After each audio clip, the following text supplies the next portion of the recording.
Hello, and welcome to our Paralegal Professional Development Program. This is Ann Pearson, the founder of the Paralegal Bootcamp, and I'm happy to have you join me for our 7 Habits of the Indispensable Paralegal. Here's a few ways that you can connect with us online. We put out our weekly Fast Track Friday tip for paralegals, and that goes out to our email subscribers. But we also put out daily, well, almost daily content on Facebook, Instagram, and LinkedIn. So whatever your preferred social media channel is, go to one of them listed here and follow us or like our page, and you'll see a variety of tips and inspiration and some video tutorials, lots of stuff. All right, so I'll do a quick introduction because it'll give you a little background on how this presentation even came about. I was a paralegal, like most of you watching. I started my paralegal career in the early 90s, and I worked in commercial litigation, mostly antitrust, construction litigation, some securities, all the fun stuff. After about 12 years of doing that, I was recruited to join another firm as their paralegal manager, and that's where I managed a staff of 40 to 50 or so paralegals that were in the firm offices in Atlanta, New York, and San Diego.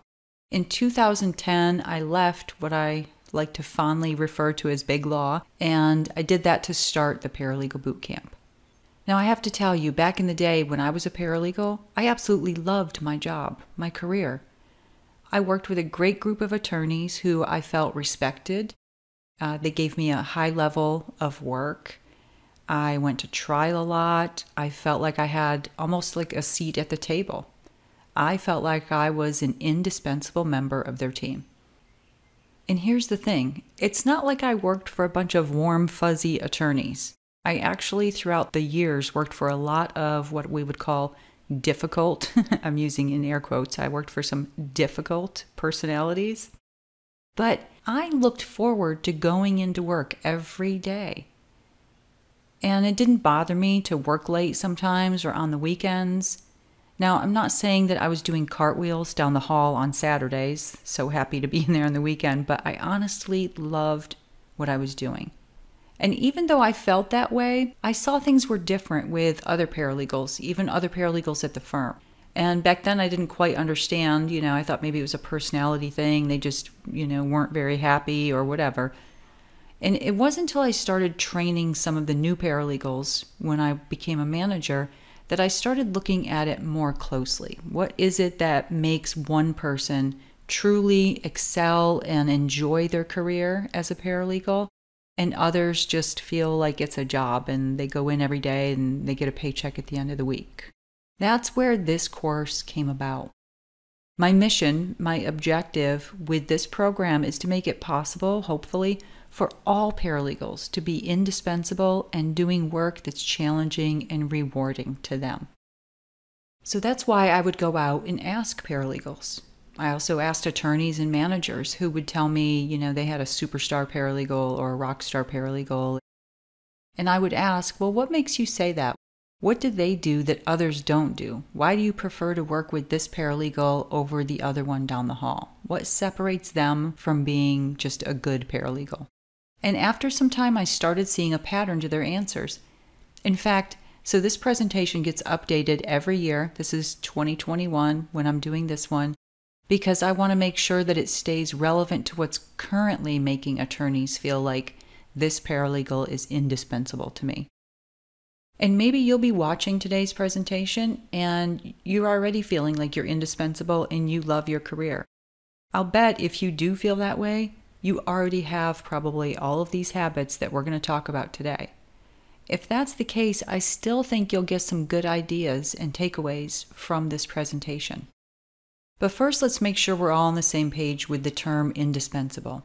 It means that you are an absolutely necessary member of the team. You are an essential member of the team. Why is that important? Why should you care? Well, we want to be an essential member of the team for a bunch of reasons, but let's look at a few of the important ones at least. We could be making more money, doing work that's rewarding to us, enjoy going to work. We spend a lot of hours of our life doing our job. Why not enjoy going to work? Being treated as a professional, And the indispensable paralegal has some more job security. So our first habit is to be proactive.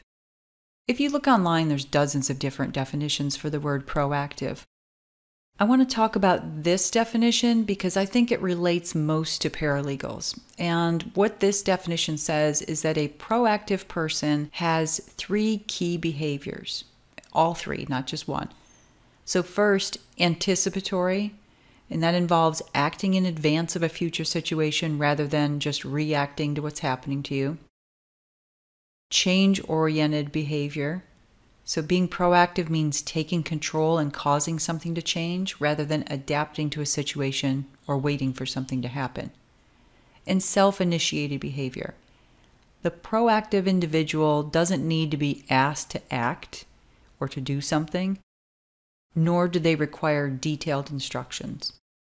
Doesn't mean you don't need any instructions, it just means you don't need step-by-step instructions. Now, if you asked an attorney what the definition of a proactive paralegal is, they would say, you're a mind reader. One of the attorneys that I worked with very early in my career wrote that on one of my performance reviews.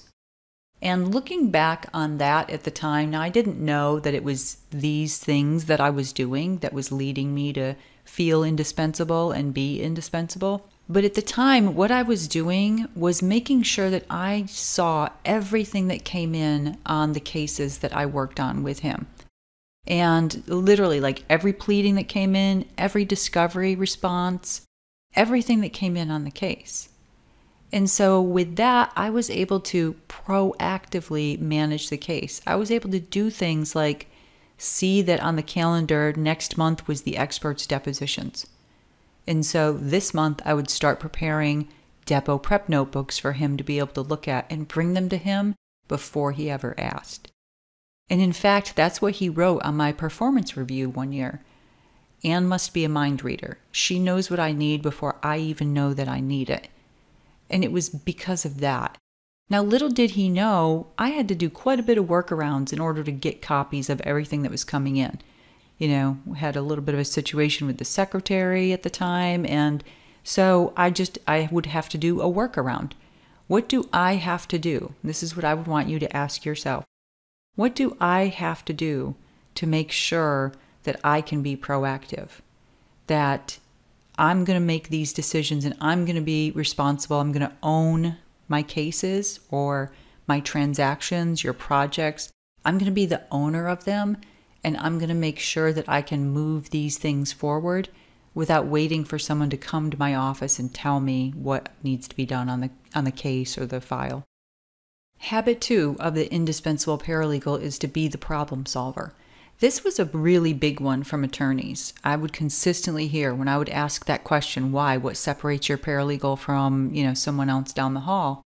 Consistently, I would hear, I like to work with a paralegal who solves my problems instead of just telling me about it and wanting to know what to do.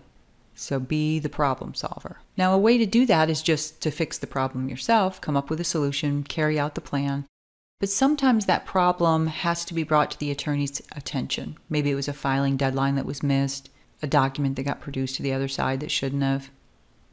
If that's the case, when you do have to report the problem to the attorney, do so by also bringing with you 1 or 2 solutions, options to solve the problem. But just make sure that they're options that you've researched, because what's going to happen, we know with attorneys, right? They spent 3 years in law school learning how to win arguments, how they have to back everything up with cites, with quotes, with evidence. So be prepared to answer a lot of questions anytime you're presenting a solution to a problem. Who, what, where, why, when, how, all of them. Because that's what they're going to ask you, and you want to be able to answer that. So let's say we've got a problem. The vendor's not going to be able to deliver what we need on time.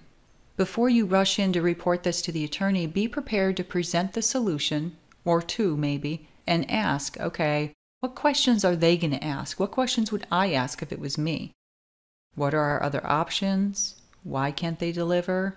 Are they going to discount the invoice? Can we make up the time? Is it too late to switch to another vendor? Have you talked to their supervisor?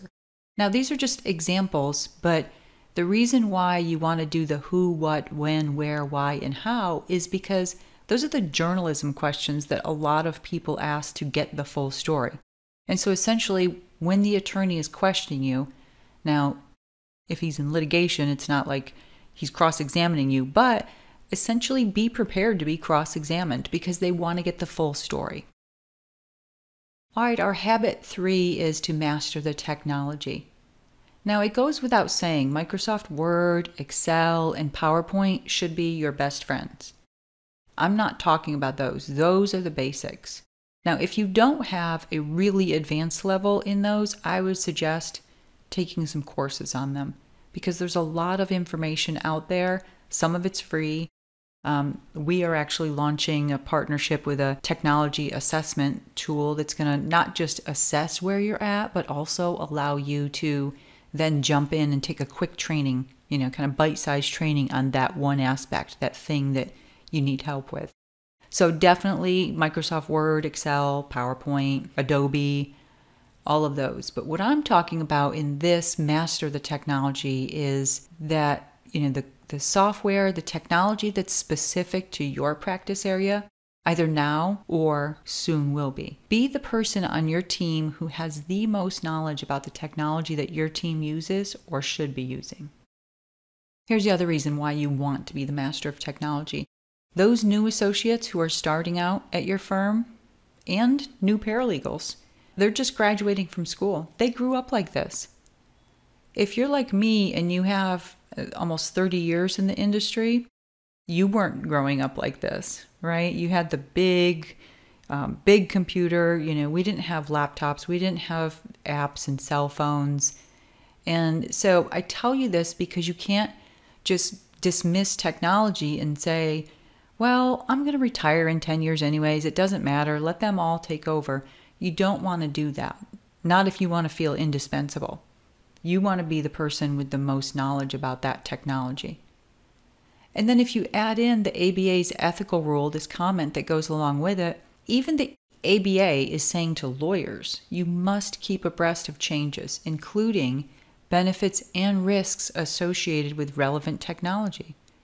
Since we work for lawyers, this applies to us as well. And some states are already making it mandatory, telling their lawyers that they have to get a certain number of technology-specific, CLE credits. I haven't checked with NALA or NIFPA recently. You don't want to let technology pass you by. And this is one thing that I tell every paralegal who will listen. You should know more about your practice-specific technology than any attorney on your team. You want to be the go-to person when it comes to technology. You don't want the partner on your team going to the young associate down the hall for help with that new technology tool. You want them coming to you. But don't stop there. Once you master the technology that your team is currently using, you should also be on the lookout for trends in your practice area so that you know and can make recommendations on other technology that could benefit the practice and how your files are handled. Here's a quote from Stuart Brand that is so relevant to this topic. Once a new technology rolls over you, if you're not part of the steamroller, then you're part of the road.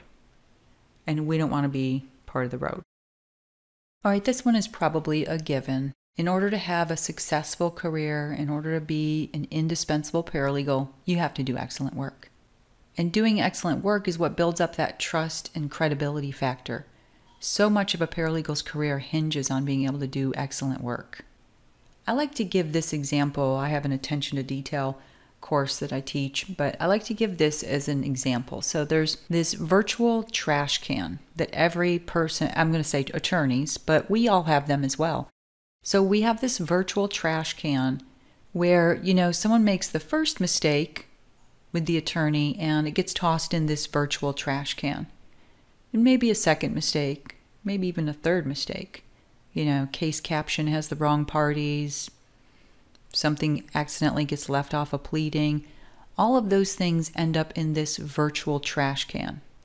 Now, but with every mistake that starts to fill this up, once the trash can is full, then you risk losing that trust and credibility factor with the attorney.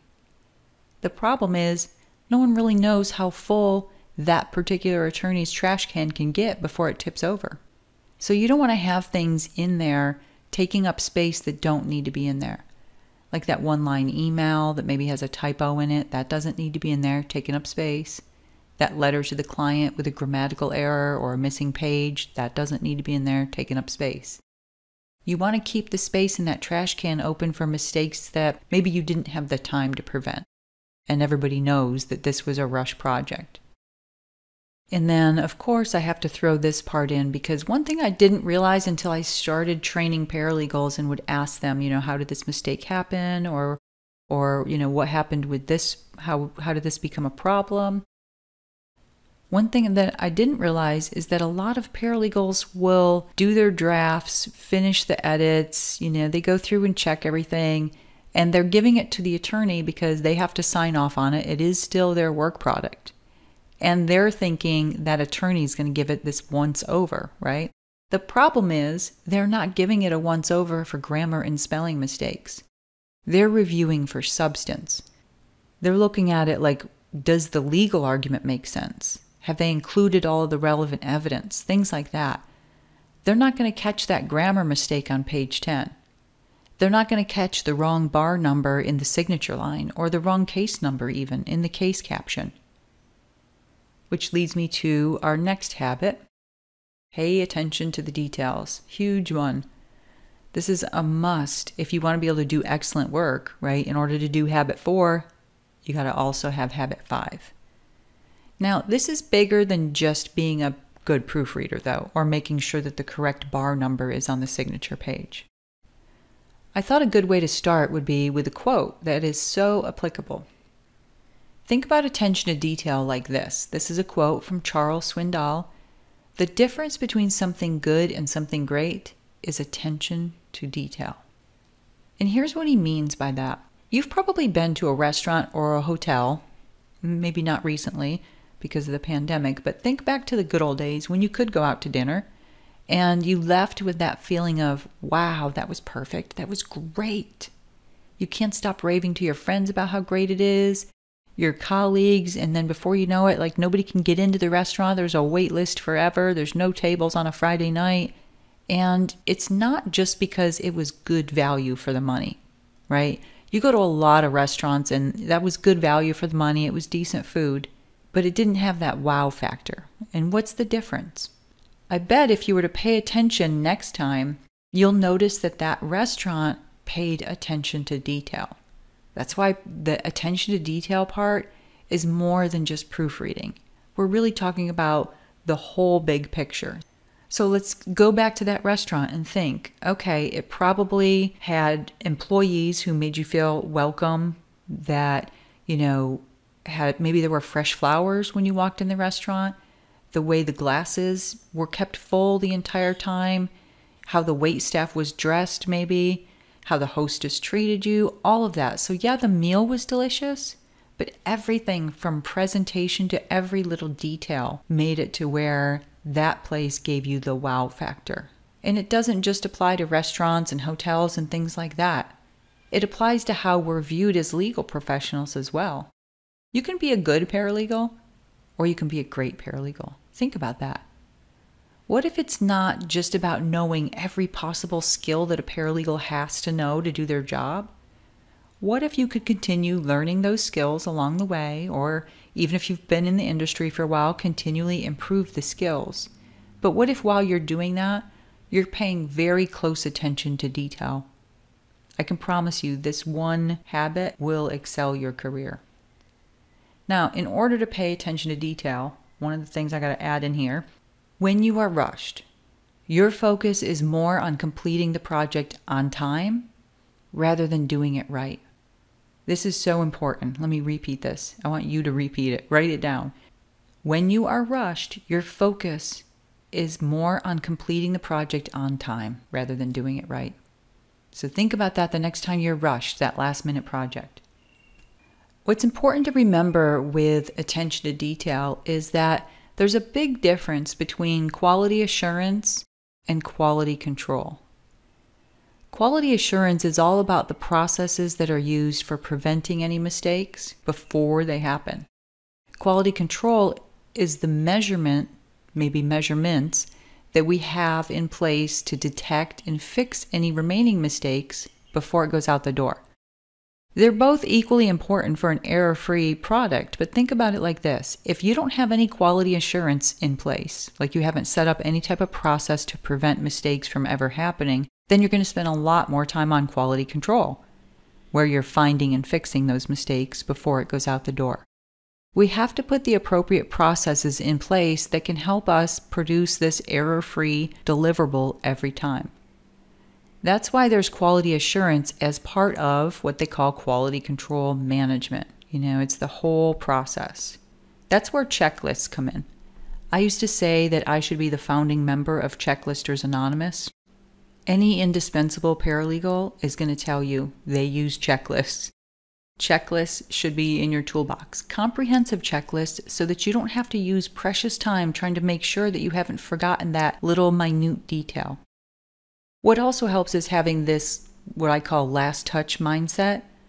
In other words, even though you know the attorney is going to give it that one last review, even though now you know they're only reviewing for substance, so even though someone else is going to review it, have the mindset that this is the last touch. When I hand this off, no matter who I hand it to, whether it's the secretary, the copy room guy, the attorney, this last touch that I have with it, that's going to be the last time to catch errors before it goes out the door to the client, to the court, opposing counsel, whatever it is. Habit 6 is manage your time, because if you don't manage your time, it'll manage you. Now, there are two different aspects to this habit, or I should say maybe two different levels. One, if you work as a paralegal in a corporate legal department, a government agency, or a plaintiff's personal injury firm, essentially anywhere that doesn't have a billable hour requirement. So you have to manage your time and your busy workload. But then there's managing your busy workload and time and having to meet a billable hour requirement. Either way, time management is key to your success as a paralegal. Unlike other professions, your deadlines aren't flexible. You can't go to the judge and ask for an extra day to get that motion filed just because you got too many things on your plate.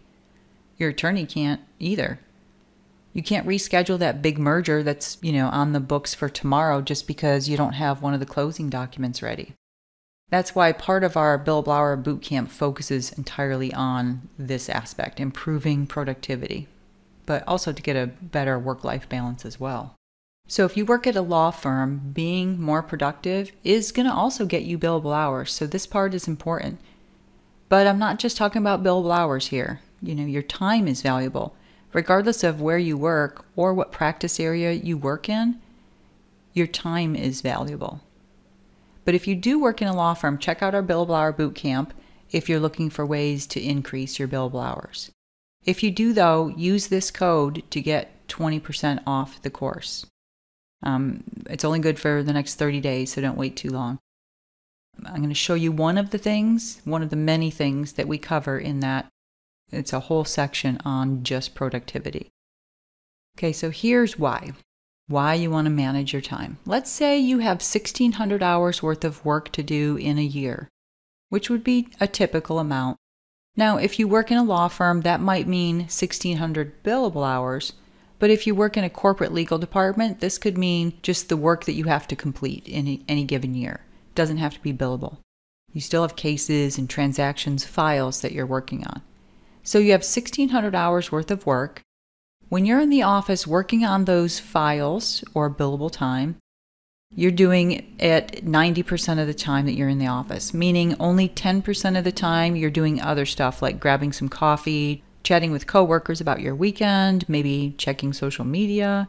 If you're being productive 90% of the time that you're in the office, it's going to take you 1,780 hours to get that 1,600 hours worth of work done. Now compare that to the 2,135 hours it's going to take you to complete that same work if you're working at 75% productivity, meaning 25% of the time you're in the office, you're not doing real work. That's a difference of over 300 hours. Imagine what you could do if you could get 355 hours back in a year. That productive paralegal has a much better work-life balance. They're not working weekends and holidays to make up for work that didn't get done during the week when they weren't being productive. So just imagine. Now let me show you one of the tips that I give to improve productivity right away that you can do today. Start tracking your productivity numbers every day. Doing this one method alone is going to increase your daily productivity because your mind will know that it's tracking and you're going to want to do better every day. Just like studies show that when we keep a food journal or when we're tracking our fitness through a Fitbit, it's the same thing. Every fitness coach will tell you, track it, and you'll be more likely to stick to your plan. That's why these Fitbits and apps like Map My Walk and others are so popular. It's going to motivate you. So tracking it. Now let me show you how you can do that. Obviously, pull out your calculator. Now when I say billable, it could be just your workload if you're in a corporate legal department. So it's essentially tracking, what you're going to track are the hours that you work each day divided by the hours that you quote billed or did actual work on files and cases. You could also use this little cheat sheet here. So if you worked 8 hours yesterday and you billed 7 hours, then you can estimate that you were at about 87-88% productivity. You could print out one of these and, look back on the entire week and show how you're improving each day. Now just remember when you're doing these calculations, it's not the total hours that you're being paid. So if you left early yesterday for maybe a doctor's appointment and you worked 6 hours, but you were paid 8, you use the 6-hour number, not the hours paid, just the hours worked. So this chart comes from Stephen Covey's book, coincidentally, The 7 Habits of Highly Effective People. He said that most people spend way more time in the bottom right quadrant, the not urgent and not important, than we think. But if we looked at these quadrants as a paralegal, it might look something like this, or this. So the important and not important, okay, if we change that to billable or productive, not productive. So there's the important and not important. We change that to billable and then not billable. Now, if it's not billable and not urgent, maybe we don't have the option to decline it. But we should at least consider delegating it, maybe outsourcing it, or doing something to automate the work so that it doesn't take up so much of our time. If you find you have really low productivity numbers and you want to get that number up, you could look at this and literally map out your day on a legal pad, just like this, and say, all right, for tomorrow, I'm going to draw a quadrant on my legal pad, and I'm not going to move out of the upper left quadrant, the urgent and productive things, until I finish all 3 of these things. Then I'm going to move to the right and go to productive and not urgent, and I'm not going to go down below to the not productive and not urgent until I've moved and cleared out all of these other quadrants. This works really well if you're a visual type of person in terms of, scheduling your day. All right, habit 7, invest in your career. Every single successful, indispensable paralegal that I've ever met over the last almost 30 years has this habit. And that is, and they developed it early in their career, or at least soon enough, right? And it changed the trajectory of their career. If you wait for someone else to advance your career for you, you're going to be waiting a long time.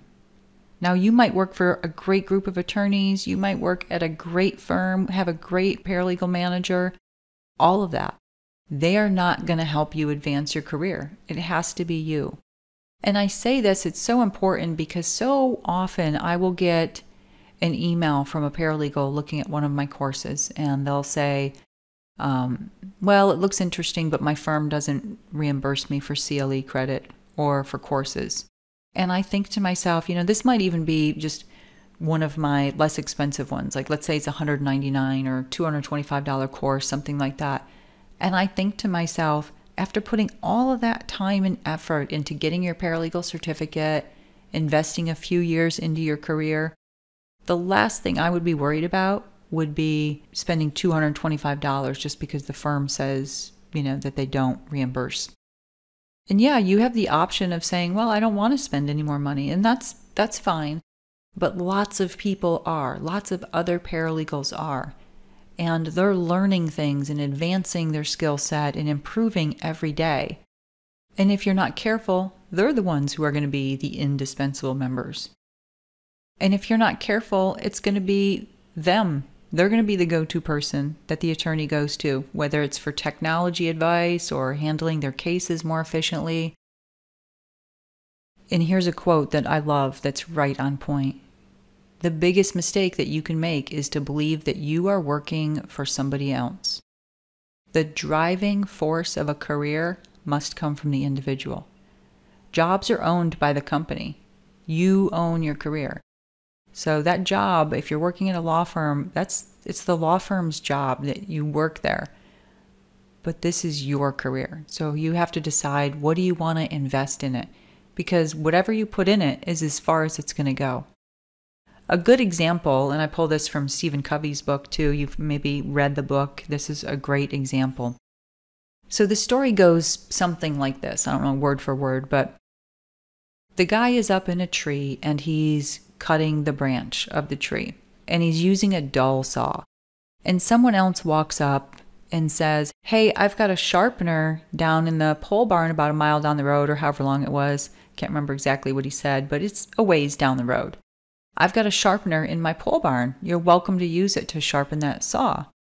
The guy who's cutting, even though it's taking forever, says, "No, because that's going to take too long. I'm going to have to take this saw out of the branch, climb down the tree, go to your place and sharpen it, then walk all the way back, climb back up the tree. I'll be finished with it before then." And he wasn't, obviously. The moral of the story is he never could completely cut that tree branch. I really like that story because if you think about it, as a paralegal, if you don't do things to invest in your career, what's going to eventually happen is it's going to take you twice as long, maybe not twice as long, but it's definitely going to take you longer to get things done than the paralegal down the hall who has been continually investing in their career, learning about technology, learning things that are going to help them get things done quicker. And now, especially at a time when clients want to reduce their legal spend and they're questioning how much we're billing, I see it all the time when I do consulting work with firms and, with in-house counsel. I see it all the time. They will look at something and say, "Why did this take 4 hours when we know it could get done in 2.5? It's not because somebody's overbilling. It's because they're being inefficient. So keep in mind with the investing in career, it's not just go out and take a bunch of courses to learn how to master Excel. It's really, what kind of things can I be doing to make sure that I am the most efficient person, and what kind of skills should I add to my skill set in order to do that? Which is why the key to being indispensable is to keep educating yourself. All right, those are our 7 habits of the indispensable paralegal. Now, I will tell you, if this was one of my full courses, I would turn this into a checklist because I love checklists, but I would literally cut this out, put it on my desk, and ask myself every day, like just as a reminder, am I being proactive? Am I being the problem solver? Am I mastering the technology, doing excellent work, paying attention to detail, managing my time, investing in my career? Am I doing all of those things on a regular basis? All right, so if you are looking for online courses to fast-track your paralegal career, visit our website at paralegal-bootcamp.com. And don't forget to follow us on social media. Like I said, we put out a lot of great content, and it's all specific to the paralegal profession. Thanks, and have a great day.